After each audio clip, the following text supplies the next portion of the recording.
everyone, welcome to the Suraj classes. Today we are going to study schedules. तो last class में हमने complete करी थी 6 schedules 1 to 6. आज हम करने वाले हैं शेड्यूल 7, अनुसूची 7. ओके, तो अनुसूची 7 आपकी जो है शेड्यूल बहुत ही इम्पॉर्टेंट है. ठीक है, इसमें एक संविधान का एक बहुत ही मेन कॉन्सेप्ट दिया गया है जिसको हम कहते हैं फेडरलिज्म. ठीक है, फेडरलिज्म को कोई बताएगा हिंदी में क्या कहते हैं? संघवाद कहते हैं क्या? कोई संघवाद है? ओके, ठीक है, अलग टॉपिक है, इसको हिंदी इंग्लिश में दोनों में डिस्कस करूँगी आगे फ्यूचर में. ठीक है, तो मैं आपको बता रही हूँ शेड्यूल 7 में एक बहुत ही इंपॉर्टेंट कॉन्सेप्ट है. वो क्या है? Division of powers. Division of powers between union and states. शक्तियों का विभाजन किसमें? केंद्र में, और केंद्र और राज्यों के बीच में शक्तियों का विभाजन. तो जो फेडरलिज्म है वो जो डिवीजन ऑफ पावर्स की बात करता है, division of powers between centre and the states.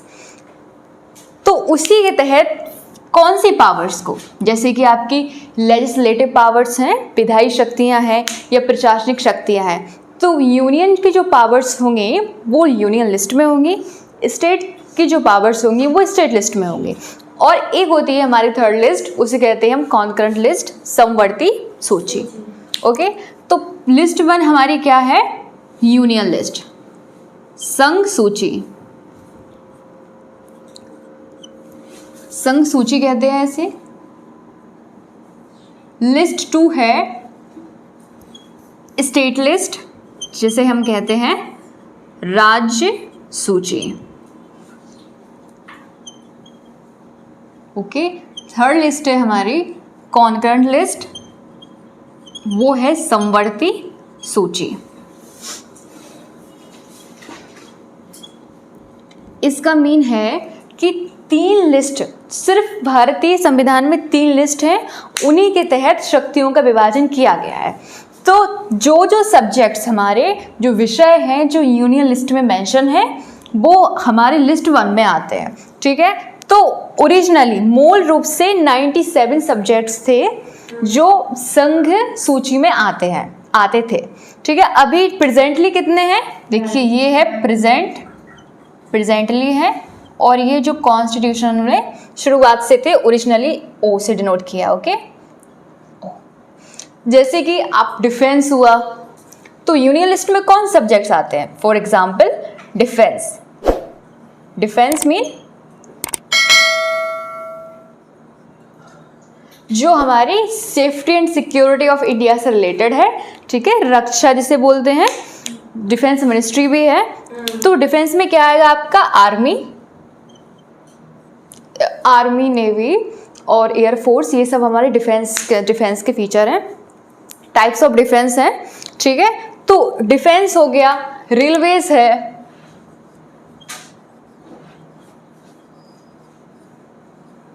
Defence, railways. और कोई बताएगा सब्जेक्ट्स जो यूनियन लिस्ट में आते हो?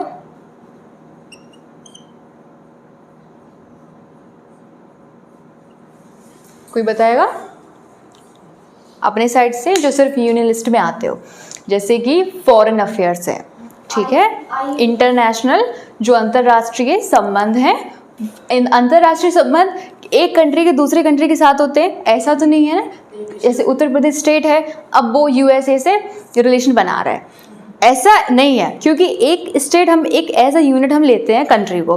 ठीक है, ऐसा भी नहीं है कि भाई यूएसए का कोई स्टेट है, जैसे कि न्यूयॉर्क है या सैन फ्रांसिस्को है, उसके रिलेशन इंडिया से है डायरेक्ट, ऐसा नहीं होता.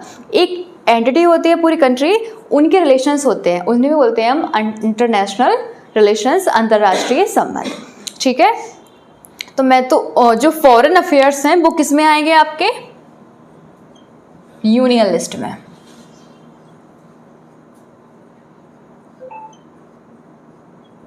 और बताएगा कोई?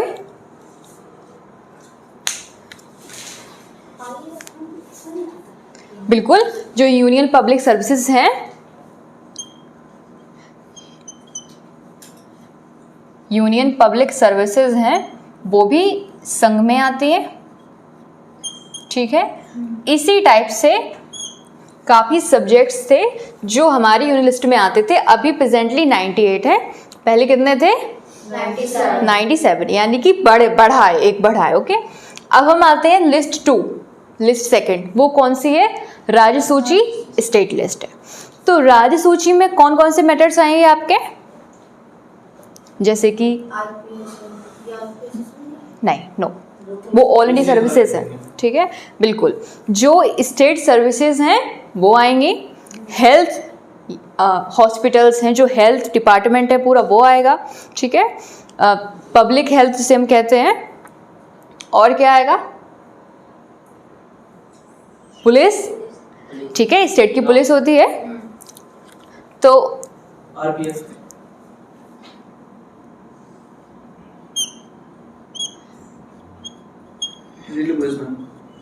रेलवे पुलिस आपकी रेलवे का किस में आता है डिपार्टमेंट? रेलवे कौन सी फील्ड में है आपका, बताइए।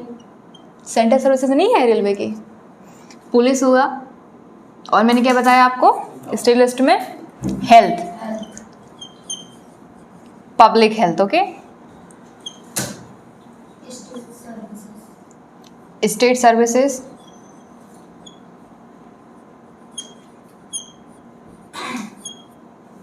एग्रीकल्चर, ठीक है। एग्रीकल्चर का एरिया जो है वो सभी स्टेट्स में, हाँ, रेशियो वाइज अलग अलग है, तो एग्रीकल्चर भी आपका स्टेट लिस्ट का सब्जेक्ट है, ठीक है। तो अपने अपने सब्जेक्ट्स में जो सरकारें हैं वो लॉज लाती हैं, वेलफेयर स्कीम्स लाती हैं, ठीक है। किसमें आएगा? इसमें बिल्कुल, फॉरेस्ट है, जैसे कि फॉरेस्ट है, आपने अगला क्वेश्चन पूछ लिया। फॉरेस्ट हुआ, वाइल्ड लाइफ हुई, ठीक है, एजुकेशन है, ये आपके कॉन्करेंट लिस्ट में आएंगे, ठीक है। जिसमें इसका मीन क्या है कॉन्करेंट लिस्ट का? इस पे यूनियन गवर्नमेंट जो हमारी संघ सरकार है और स्टेट गवर्नमेंट है, दोनों लॉज बनाते हैं, बट प्रेफरेंस किसको देते हैं? अगर कोई कॉन्फ्लिक्ट होता है, दोनों में संघर्ष होता है, प्रेफरेंस किसको देंगे? यूनियन गवर्नमेंट के लॉ को प्रेफरेंस देंगे, ठीक है, और ये सब्सिडियरी हो जाती है स्टेट गवर्नमेंट। तो कॉन्करेंट लिस्ट थर्ड लिस्ट है हमारी। इसमें कितने सब्जेक्ट्स थे पहले? 47। अब उनको बढ़ा के 52 सब्जेक्ट्स है। मैंने लिखा हुआ है समवर्ती सूची। अब इसमें क्या क्या फील्ड्स हैं, कौन कौन सब्जेक्ट्स हैं? फॉरेस्ट, वाइल्ड लाइफ, इस पे स्टेट और यूनियन गवर्नमेंट है जो दोनों मिलके लॉ बना सकते हैं, ठीक है। इनके प्रिजर्वेशन में भी एजुकेशन, क्योंकि आपको पता है स्टेट बोर्ड्स होते हैं और यूनियन गवर्नमेंट के बोर्ड्स भी हैं, जैसे कि एनसीईआरटी है या सीबीएसई है, ओके। एनसीईआरटी नहीं, सीबीएसई है। तो सेंट्रल बोर्ड्स भी हैं, स्टेट बोर्ड्स भी हैं, स्टेट वाइज। तो इसीलिए एजुकेशन कहाँ रखा गया है? कॉन्करेंट लिस्ट में, समवर्ती सूची में। इसमें कोई डाउट है, कोई क्वेश्चन है? बताएं आप सभी, समझ में आया? रेशियो सही है हिंदी इंग्लिश का? हेडिंग क्या रहेगी? किसकी हेडिंग? ओके ओके ओके, हाँ हाँ, डिवीजन ऑफ पावर्स। देखिए ये यहाँ पर कीवर्ड है डिवीजन। हमारे यहाँ पे ऐसा नहीं है कि जो केंद्र सरकार है वो सिर्फ स्टेट गवर्नमेंट्स को ऑर्डर देती है, ऐसा नहीं है। स्टेट गवर्नमेंट्स की अपनी अथॉरिटीज़ हैं और यूनियन गवर्नमेंट की अपनी अथॉरिटीज़ हैं, ठीक है।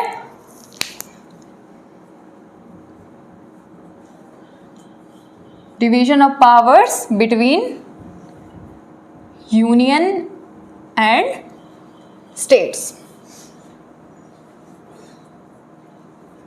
ठीक है। ये आपके 8 शेड्यूल 7 कंप्लीट होती है, ओके। 7 कंप्लीट करिए हमने। अब हम करने वाले हैं शेड्यूल 8, अनुसूची 8। अनुसूची 8 में क्या है कि कॉन्स्टिट्यूशन में लैंग्वेजेस को, कुछ लैंग्वेजेस को मान्यता प्राप्त की गई है जो भारत की लैंग्वेजेस है, ओके। अब भारत की भी हैं और जैसे कि नेपाली भी करी गई है तो नेपाल की भी आ गई है उसमें। तो कुछ जैसे कि 14 पहले ऑफिशियल लैंग्वेजेस हुआ करती थी, सॉरी ऑफिशियल लैंग्वेज नहीं है, संविधान में मान्यता प्राप्त भाषाएं हैं, ठीक है, languages that recognized by the constitution, इतनी सी बात है। तो 22 भाषाएं ओरिजिनली कितनी थी? 40, 14 भाषाएं संविधान में थी, लेकिन 14 से 22 करी गई हैं, अमेंडमेंट्स के थ्रू उनको जोड़ा गया है। ओके, अब हम पढ़ने वाले हैं कौन कौन सी भाषाएं जो ओरिजिनली थी और अमेंडमेंट्स के द्वारा भी जोड़ी गई हैं। तो ये फुल 22 लैंग्वेजेस है, जैसे कि असमिया, बांग्ला, बोडो, डोंगरी, गुजराती, हिंदी, कन्नड़, कश्मीरी, कोंकणी, मैथिली, मलयालम, मणिपुरी, मराठी, नेपाली, उड़िया, पंजाबी, संस्कृत, संथाली, मलयालम, सिंधी, तमिल, तेलुगु, उर्दू, ठीक है। इसमें याद रखिएगा इंग्लिश लैंग्वेज नहीं है, कौन सी है? हिंदी है, संस्कृत है, उर्दू है एंड नेपाली भी है। तो और हमारे जितने भी इंडियन स्टेट्स हैं उन सब की जो लोकल लैंग्वेज है, जो कहते हैं ना जो फर्स्ट लैंग्वेज होती है, ठीक है, वो भी इंक्लूडेड है इन 22 भाषाओं में, ठीक है। क्वेश्चन आपका आता है मोस्टली कि 14 से 22 ये तो ठीक है, एक सिंपल है। क्वेश्चन आता है आपका अमेंडमेंट से, ठीक है, किस किस संविधान संशोधन के तहत कौन कौन सी भाषा जोड़ी गई हैं या फिर उसका नेम चेंज किया गया है। For example 21st amendment act के थ्रू क्या जोड़ा गया है? सिंधी भाषा, ठीक है। तो सिंधी भाषा ये हमारी नहीं थी, इसको हमने संशोधन करके जोड़ा है, सिंधी। तो सिंधी यहाँ पे दिख रही होगी आपको, ये है। फिर आता है 71st अमेंडमेंट एक्ट ऑफ 1992, ठीक है। इनकी ईयर्स भी बहुत इंपॉर्टेंट है, ये नंबर से ये भी इम्पॉर्टेंट है, क्या कौन सी लैंग्वेज जोड़ी गई है वो भी बहुत क्रूशियल, ओके। तो है ये नेपाली। तो 71st अमेंडमेंट जो 1992 में हुआ है उसके तहत 3 लैंग्वेजेस जोड़ी गई हैं, नेपाली, मणिपुरी, कोंकणी, ठीक है। फिर है हमारा next 92nd amendment act of 2003, इसके तहत किसको जोड़ा गया है? मैथिली, संथाली, बोडो, डोंगरी, ठीक है। तो मैथिली, संथाली, बोडो, डोंगरी, ठीक है। डोंगरी जैसे कि हमारा जो नॉर्थ इंडिया है, स्पेशली जम्मू कश्मीर वाला क्षेत्र जो लद्दाख वाला है, वहाँ पे बोली जाती है डोंगरी लैंग्वेज। फिर आता है हमारा नेक्स्ट अमेंडमेंट, जैसे कि 96 जिस 2011 में अमेंडमेंट किया गया था, 96 अमेंडमेंट एक्ट ऑफ 2011। इसमें क्या हुआ था, जो उड़िया शब्द है उसको दोबारा से संशोधित करके ओडिया किया गया, ठीक है। स्पेलिंग्स का ध्यान रखिएगा, उड़िया टू ओडिया, ओडिया टू ओडिया, ठीक है। ये समझ में तो आ रहा है ना, कंफ्यूजन तो नहीं है, ठीक। तो ये आपके जो अमेंडमेंट्स हैं वो सबसे ज़्यादा इम्पॉर्टेंट है सारे कॉम्पिटिटिव एग्जाम्स के लिए।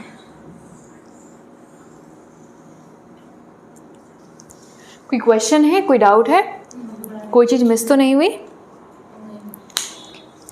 कोई क्वेश्चन कहीं से? Thank you.